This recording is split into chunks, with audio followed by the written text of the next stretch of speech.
अब मैं मिशन निदेशक महोदया से आग्रह करूंगी कि वह अपने अपार अनुभवों से हमारा मार्गदर्शन करें।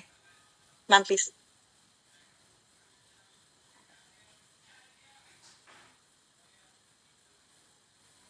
Thank you. आदरणीय प्रमुख सचिव महोदय, DG family welfare, DG training doctor Devendra Khandet ji, GMCP doctor Usha, DMGF and Jhpiego के पार्टनर फ्रेंड्स, हेल्थ डिपार्टमेंट के अधिकारीगण, जिलों से आए हुए हमारे सीएचओस, एएनएम, आप सबका इस 2 दिन की कॉन्फ्रेंस में स्वागत है। जैसा कि आप सब जानते हैं कि हेल्थ डिपार्टमेंट में बहुत सारी प्रायोरिटीज हैं, लेकिन उन प्रायोरिटीज में एक सबसे इंपॉर्टेंट प्रायोरिटीज है कि लास्ट माइल रीच में कौन सी चीज हमारी कहाँ एंड तक पहुंच पाती है कि नहीं पहुंच पाती है। उस प्रोसेस में डिस्ट्रिक्ट हॉस्पिटल से, हेडक्वार्टर से, district hospital, CSC, PSC, sub centre, तो सब सेंटर्स को जब अपग्रेडेशन की बात हुई है तो Ayushman health and wellness centre से होते हुए अब जो नया नाम आयुष्मान आरोग्य मंदिर जो आया है, वो आपको स्पिरिट का, उसका कॉन्सेप्ट को समझना पड़ेगा कि इसको इतना पायस नाम क्यों दिया गया। किसी भी नामकरण में जब आप अपने बच्चे का नाम रखते हैं तो आप उसमें बहुत सारी चीजें ढूंढते हैं, बहुत सारी चीजें देखते हैं, उसमें इमोशंस जुड़ी होती हैं। उस इमोशंस के साथ में आप उसका एक बहुत लॉन्ग टर्म विजन रखते हैं, फ्यूचर सोचते हैं कि इसका क्या एंड रिजल्ट होगा।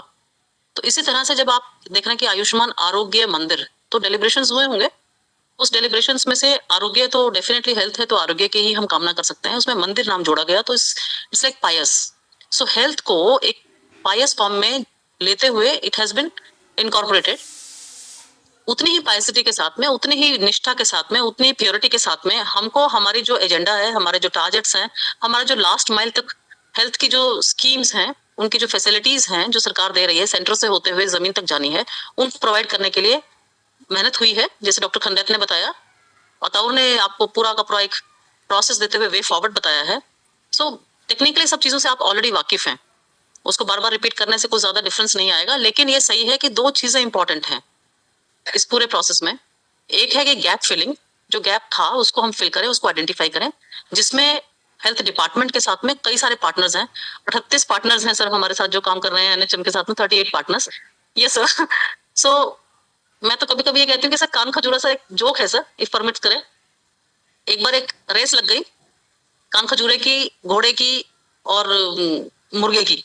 तो रेस में क्या हुआ कि घोड़ा आगे आ गया, मुर्गा सेकंड पे आया, तो कान खजूरा पीछे रह गया। तो कान खजूरे से पूछा, एटीट्यूड की बात है, उससे पूछा भाई तू क्यों पीछे रह गया? कहता रेस तो मैं जीत ही लेता, पर जूते बांधने में देर हो गई। उसने कहा कि जूते बांधने में? कहते यार एक तो थोड़ी थे, कितने सारे पैर थे।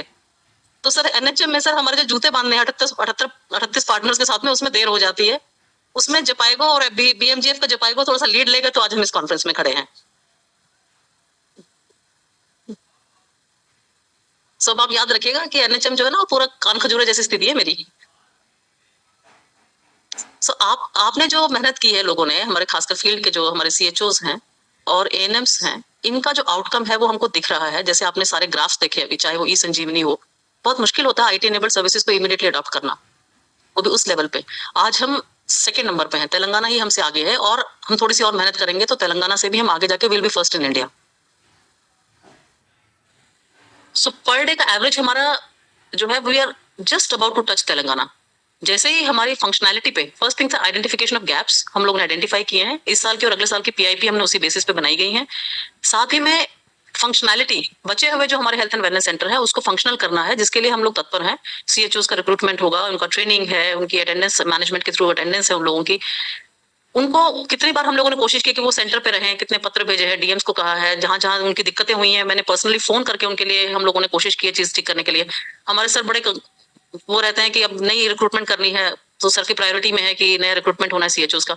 तो फंक्शनैलिटी पे जिस दिन हम फुली फंक्शनल हो जाएंगे, तो डेफिनेटली उत्तर प्रदेश की हेल्थ सर्विसेज को आपके माध्यम से, आप ही हमारा बेस है, हेल्थ एंड वेलनेस सेंटर हमारा बेस है, आयुष्मान आरोग्य मंदिर हमारा बेस है। वो उस बेस के ऊपर जब हमारी हेल्थ सर्विसेज राइज करेंगी, और जब बेस में न केवल हम लोगों जैसे रूटीन में बताया कि सिर्फ फीमेल, उसका मेटरनल हेल्थ, बच्चे का हेल्थ, आरआई, कोविड, ये 4-5 चीजें ही हम लोग फोकस कर रहे थे। लेकिन जब से एनसीडी ऐड हुई है, हर व्यक्ति के लिए, बुजुर्ग के लिए, यूथ के लिए, बच्चे के लिए, महिला के लिए, डिसेबल्ड के लिए, विजुअली और फिजिकली हैंडीकैप लोगों के लिए, ओरल हेल्थ, कैंसर आने वाली सिचुएशंस की जो बीमारियां हैं उनके लिए, इन सब का स्क्रीनिंग और उनमें आइडेंटिफिकेशन और फॉलो अप सब चीजों में हम 2 वे हम काम कर रहे हैं।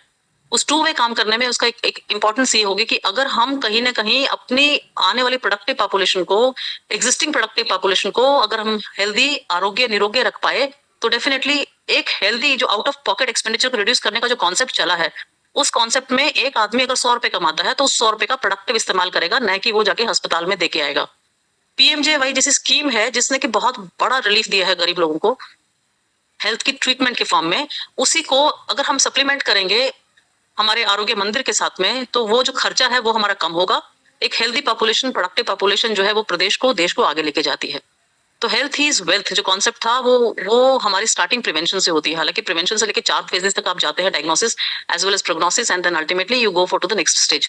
लेकिन प्रिवेंशन जो है जिस कॉन्सेप्ट के साथ में, जिसमें योगा ऐड किया गया है, प्रिवेंटिव केयर है, स्क्रीनिंग है, टीबी है, आपकी डायबिटीज है, हाइपरटेंशन है और कैंसर, स्पेशली पोस्ट कोविड जिसमें कैंसर के केसेस बहुत राइज किए हैं अक्रॉस द वर्ल्ड, अगर आपकी स्क्रीनिंग इनिशियली हो जाती है तो उसको किसी भी स्टेज पे उसको ठीक किया जा सकता है, वो क्योरेबल है, प्रिवेंटेबल है, उसको स्टेज ठीक कर सकते हैं। इन सब चीजों को देखते हुए खासकर ये 2 आपने जो अभियान चले हमारे यहाँ पर, आयुष्मान भव जिसमें कि मेले लगे हेल्थ एंड वेलनेस सेंटर पे और सीएससी के मेलों में, बहुत अच्छा कंट्रीब्यूशन रहा। यूपी ने बढ़ चढ़ के हिस्सा लिया, डिस्ट्रिक्ट ने बढ़ चढ़ के हिस्सा लिया, लोगों ने अच्छे से परफॉर्म किया, उसको इन्फॉर्मेशन को फीड किया। फिलहाल जो विकसित भारत यात्रा चल रही है, आपने आपकी मेहनत से, हेल्थ डिपार्टमेंट के जो हमारे जो फील्ड वर्कर्स हैं उनकी मेहनत से एक्चुअल में सरकार और स्वास्थ्य व्यक्ति के द्वार पर जाकर आप उनको सुविधाएं प्रोवाइड कर रहे हैं। ये बहुत बड़ी अचीवमेंट है, अपॉर्चुनिटी है आप लोगों के लिए। और उसमें जो आज की कॉन्फ्रेंस का आप देखेंगे, हार्नेसिंग द अपॉर्चुनिटीज जो है वो हमारे आने वाले, यानी कि अभी भी हमारा मंजिल बहुत दूर है, miles to go before we sleep, बहुत ज्यादा भी हमको आगे पहुंचना है, क्योंकि we are catering to approximately 25 से 26 करोड़ की जनता को, पॉपुलेशन को आप लोग देख रहे हैं। इसको अगर हम यूपी की जनता को, पॉपुलेशन को अगर हम देखेंगे तो टोटली कई कंट्रीज मिलते हैं, यानी कि कई कंट्रीज को सैचुरेट करने के बराबर है। एक उत्तर प्रदेश को आप सैचुरेट करेंगे, एक सक्षम और स्वस्थ प्रदेश बनेगा, तो देश की कंट्रीब्यूशन में जो हमारे प्रदेश के लोगों का, हमारे स्वस्थ जनमन का जो सहभागिता होगी वो ट्रमेंडस होगी। यही हमारी अपॉर्चुनिटीज है, उन्हीं गैप्स को हमको फिल करना है और हमारी अपॉर्चुनिटीज को हमको इस्तेमाल करना है, अपॉर्चुनिटीज को मिस नहीं करना है। इसी के साथ में जो जहां है वो अपनी ड्यूटी को बिल्कुल तत्परता से निभाए और एक पायस वे से, जैसे आप मंदिर में आप जाते हैं तो आप शुद्ध मन के साथ जाते हैं, अपने जूते बाहर रखते हुए, गंदगी बाहर रखते हुए, माइंडसेट को बाहर निकालते हुए। When you go with the dedication, you go with the spirit. आप एक स्वस्थ मन के साथ, स्वस्थ तन के साथ, एक स्वस्थ आत्मा के साथ, if you when you go, mandir is symbolic, it could be anything wherever you worship. So this place, ये जो जगह है वो एक आपको एक मौका देगी कि आप नेशन बिल्डिंग में, this is a second phase of nation building, I feel this is how I work. 1947 में जब देश आजाद हुआ था, एक वो फेज था नेशन बिल्डिंग का। This is a second phase of nation building to become the developed country in India, world में। इंडिया का एक वो सपना है, यही एक पैरामीटर है, और कोई भी देश स्वस्थ नहीं होता तो वो आगे नहीं जाता। So here we need to take lead, we need to save the capital earn by our people. हमारे लोग जो कमा रहे हैं, हमारा मनरेगा का मजदूर जो रुपए कमा रहा है, वो खर्चा हेल्थ में ना करे, उसको वो बच्चे की पढ़ाई में लगाए, बच्चे की पढ़ाई में लगाए, बिजनेस में लगाए, ताकि वो 2 रुपए से 4 रुपए कमाए। यही हमारा ध्येय होना चाहिए। इसीलिए इसी ध्येय के साथ में आई रिक्वेस्ट ऑल, जो जहां है वहां ईमानदारी से, मेहनत से, अपनी पूरी निष्ठा के साथ वो कार्य करे, तब इस कॉन्फ्रेंस के 2 दिन की जो यूटिलिटी है वो फ्रूटफुल मुझे लगती होगी। इसी आशा के साथ में, नववर्ष की बधाई के साथ में, समस्त जो त्योहार आ रहे हैं उनके लिए 26 जनवरी की बधाई के साथ में, I convey my heartful gratitude. आप लोग इतनी ठंड में यहाँ आए, अपना कीमती समय दे रहे हैं और यहाँ से कुछ सीख के जाएंगे, ताकि जमीन पे आप उसका सही तरीके से उसको यूटिलाइज करें और जो अपॉर्चुनिटीज और पोटेंशियल्स हैं उनको सही मायने में जमीन पे, धरातल पे दिखा पाए। बहुत बहुत शुक्रिया, थैंक यू।